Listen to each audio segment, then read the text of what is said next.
संस्तवेन भव संतति सन्निबद्धम् पापं क्षणाक्षयमुपैति शरीर भाजा आक्रांत लोकमलिनीलमशेष माशु सूर्यांशु भिन्नमिव शार्वरमन्धकारम्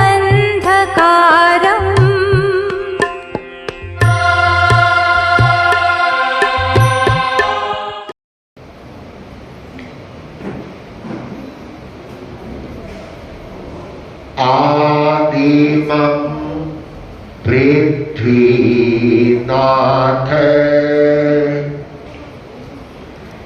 मादिमं निष्परिग्रहम्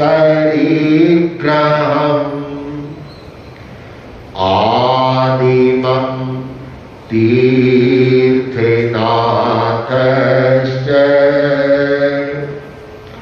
ऋषभ स्वामिने नमः ऋषभ स्वामिने नमः। युगादिदेव प्रभु ऋषभ के चरणों में भाव भरा वंदन लोक महर्षि महातपस्वी आचार्य श्री महाश्रमण जी के श्री चरणों में भाव भरा वंदन भक्तामर प्रवचन माला में सहभागी श्रावक श्राविकाएं भक्ति का अनुपम स्तोत्र भक्तामर आचार्य मानतुम सूरी ने अपने जीवन की विषम परिस्थितियों में प्रभु ऋषभ की स्तुति करते हुए इस स्तोत्र की रचना की। या मैं ऐसे कहूं कि भगवान ऋषभ की स्तुति में वे इतने गहराई में उतरे कि स्वतः ही भक्तामर स्तोत्र उनके कंठों से मुखरित हुआ और उसका निर्माण हो गया। हम प्रतिदिन भक्तामर स्तोत्र के एक एक काव्य के अर्थ का चिंतन कर रहे हैं, उसके भावार्थ को बतलाया जा रहा है, यत्किंचित विश्लेषण भी किया जा रहा है। आचार्य मानतुम भगवान ऋषभ की स्तवना करना चाहते हैं, स्तुति करना चाहते हैं। स्तुति से पूर्व वे स्तुति का महत्व बतला रही है। कोई भी आदमी कार्य करता है, प्रयत्न करता है, जब उस कार्य का महत्व समझ लेता है, जान लेता है, तो उस कार्य करने में उसको और आनंद आता है। हम अभी कुछ देर पहले भक्तामर की प्रार्थना का सम्मान कर रहे थे। इस प्रार्थना में भी स्तुति का ही महत्व बतलाया गया है। परमात्मा भक्ति में लीन हुए मुनि मानतुंग आचार्य, मानतुंग आचार्य उस परम प्रभु परमात्मा की स्तुति में लीन हुए, तत्पर हुए, भक्ति में लीन हुए। और सब जानते हैं जो तन मन प्राणार्पण से अपने प्रभु की भक्ति करता है तो वह अपने आप को प्रभु के साथ जोड़ लेता है। उसका तार उस परमात्मा के साथ जुड़ जाता है और तब उसके हृदय में एक शक्ति की स्फुरना होती है। तो भक्ति का बहुत बड़ा महत्व है। किसी को ज्ञान आए न आए, किसी से तपस्या हो या न हो, लेकिन सच्चे मन से निस्वार्थ भाव से यदि वह अपने प्रभु की स्तुति करता है, अपने आप को उसमें डुबो देता है, अपना समर्पण कर देता है, तो उसमें बहुत बड़ी शक्ति अपने आप आती है।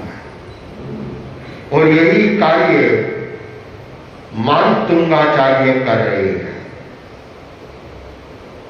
वे स्तुति के इस मूल्य को जानते हैं, समझते हैं कि मैं ऋषभ भगवान की, ऋषभ जिनेन्द्र की यदि मैं भक्ति करूंगा तो मुझे बहुत बड़ा लाभ होगा। और वह लाभ होगा कि मेरे जन्म जन्मों के, हजारों जन्मों के मेरे पाप कर्म हैं वो सारे के सारे नष्ट हो जाएंगे। इसलिए मैं प्रभु की स्तुति करूंगा। अब यह प्रश्न हो सकता है कि ऐसे किसी की स्तुति स्तवना करने से क्या हमारे पूर्व सिंचित जन्म जन्मों के हमारे पाप कर्म हैं वो कैसे नष्ट होंगे? और आज का आदमी तो बुद्धिमान है, तार्किक है, वह तर्क भी कर सकता है क्या ये संभव है? लेकिन संभव नहीं है, स्वाभाविक है, अस्वाभाविक नहीं है, यह सहज स्वाभाविक क्रिया है। क्यों कि जिनेन्द्र देव, वीतरागदेव प्रभु ऋषभ, उन्होंने साम्य योग की साधना की थी। और जो साम्य योग की साधना करने वाला है उसके जन्मों के कर्म नष्ट होते हैं। साम्य योग का तात्पर्य है समता की साधना, समता की साधना। और जब तक समता की साधना नहीं की जाती है तो कोई भी व्यक्ति अपनी आत्मा का साक्षात्कार भी नहीं कर पाता। आत्म साक्षात्कार के लिए समता की साधना है, वह बहुत जरूरी है। आत्मा की अनुभूति हुए बिना समता की साधना नहीं होती। और समता की साधना हुए बिना साम्य योग की उस भूमिका के ऊपर कोई भी आरोहण नहीं कर सकता। क्यों? आदमी को बाहरी वातावरण है वो प्रभावित करती है। और आदमी ज्यादातर बाहर की इस दुनिया में ही रचा पचा रहता है। इस भूतल की दुनिया में, आत्मानुभूति की दुनिया में न तो वह कभी जाता है न भी ध्यान देता है। तभी बाहर की घटनाएं उसे प्रभावित करती है। जो समता की साधना में लीन हो जाता है, उसे बाहर की परिस्थितियां, बाहर के घटनाक्रम उसे प्रभावित नहीं करते, वे उनसे अप्रभावित रहते हैं। देखिए, आचार्य मातुम की साधना बंधनों से जकड़े हुए हैं। 1 2 4 बंधन नहीं, तो ये जानता है 48 ताले लगे हुए हैं, यहाँ 48 कोठरियों में बंद है। ये बाहरी परिस्थिति है। यदि इससे आचार्य मातुम प्रभावित होते या ये स्थिति आचार्य मातुम को प्रभावित कर देती, तो कभी ये प्रभु की स्तवना नहीं कर सकते, स्तुति नहीं कर सकते। वो उन सब से अप्रभावित थे और उस सांख्य योगी ऋषभ की स्तुति में वे लीन हो गए।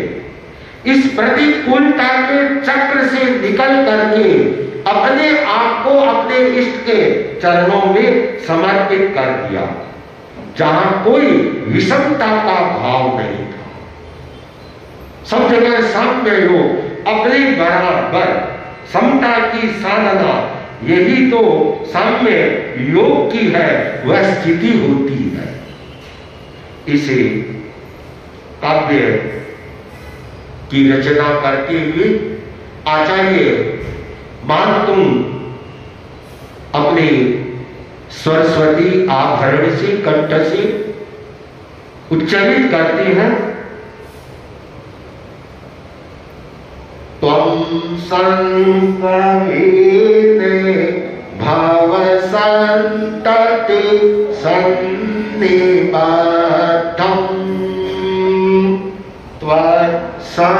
संस्तवेने भाव संतति सन्निबद्धं पापं क्षणाक्षय मुक्ति शरीरे माजाम् पापं क्षणाक्षय मुक्ति शरीरे भाजाम् आक्रांत लोक मलिनी क्षमासु आक्रांत लोक मलिनी क्षमासु सूर्यांशु भिन्न मेव सार्वर मंदे कारम् सूर्यांशु भिन्नमेव सार्वर मंदे कारम्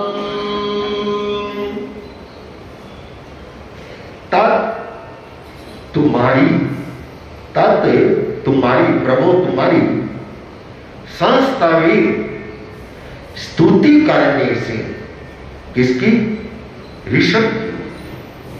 ऋषभ की स्तुति करने से, तत्संस्तवी तुम्हारी स्तुति करने से भव संतति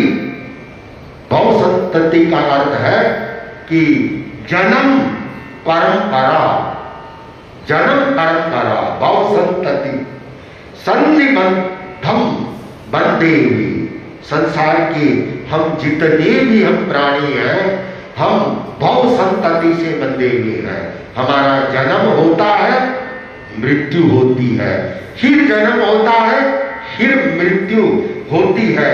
भव संतति जन्म परंपरा से बंधे हुए। पापम पाप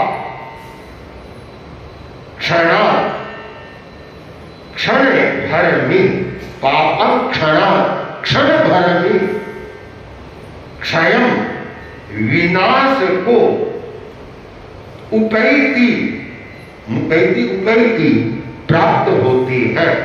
अर्थात भगवान ऋषभ की स्तुति करने से जन्म परंपरा से बंधे हुए पाप कर्म है वे क्षण भर में विनाश होते हैं। शरीरधारी प्राणियों के आक्रांत व्याप्त लोकम संसार में अली नाम है भंवरा।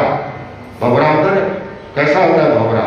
काला होता है कि अली भंवरा नीलम काला अशीषम संपूर्ण आंसू शीघ्र सूर्यांशु सूर्य की किरणें भिन्नम छिन्न भिन्न इव की तरह सारवर है रात्रि के अंधकार अर्थात इस लोक में एकदम व्याप्त अंधकार, गहरा अंधकार। कैसा अंधकार कि काले भंवरे की तरह सघन अंधकार। उस अंधकार को जब प्राची का समय होता है, सूर्य की हल्की सी किरण उस सारे अंधकार को है वह दूर कर देती है। वैसे ही प्रभु आपकी स्तुति करने से, आपकी भक्ति करने से, आपकी स्तवना करने से जन्म जन्म के पाप रूपी कर्म है वे क्षण भर में दूर हो जाते हैं, नष्ट हो जाते हैं, क्षय हो जाते हैं, क्षीण हो जाते हैं। कि कैसे कि अंधकार चाहे कितना भी गहरा हो, घना क्यों ना हो, पूरे पृथ्वी के ऊपर व्याप्त क्यों न हो, सारी पृथ्वी को अंधकार में डुबो देने वाला अंधकार भी क्यों न हो, एक सूर्य उदित होता है और उसके उदय से पहले उसकी जैसी प्राची में किरणें होती है, सारा का सारा अंधकार है वह दूर होता है। सूर्य की रश्मियां हैं वो आलोक को प्रसरित कर देती है। साम्य योग का महात्म्य यही है कि आचार्य मानतुक ने ऋषभ की साम्य योग की इस साधना का मूल्यांकन किया, उसी समझा। मानतुक कोई भावावेश में आकर के स्तुति नहीं कर रहे हैं, बड़ी श्रद्धा और लीनता के साथ प्रभु की स्तुति कर रहे हैं। और ऐसी स्तुति में जो लीन होता है तो वह अपने प्रभु के साथ में तार, अपना संबंध तार को जोड़ लेता है। इस सातवें काव्य का मैं पुनः एक बार सारांश आप लोगों को समझाऊं। इस सारे पद्य का एक तरह से भावार्थ होगा, जिस प्रकार समस्त अंधकार को आच्छादित करने वाले भंवरे के समान काला नीला सघन अंधकार सूर्य की किरण निकलते ही छिन्न भिन्न हो जाता है, उसी प्रकार आदिदेव आपकी भक्ति में लीन होने वाले प्राणियों के जन्म जन्मांतर से उपार्जित एवं बद्ध पाप कर्म है वे समूल नष्ट हो जाते हैं। आपके चरण कमलों का स्मरण अनंतानंत संसार की परंपरा को नाश करने वाला है। भगवान मुझे आपकी शरण में ले और मेरे सारे के सारे पाप कर्म है वो नष्ट हो जाए। मैं आपकी चरणों में आ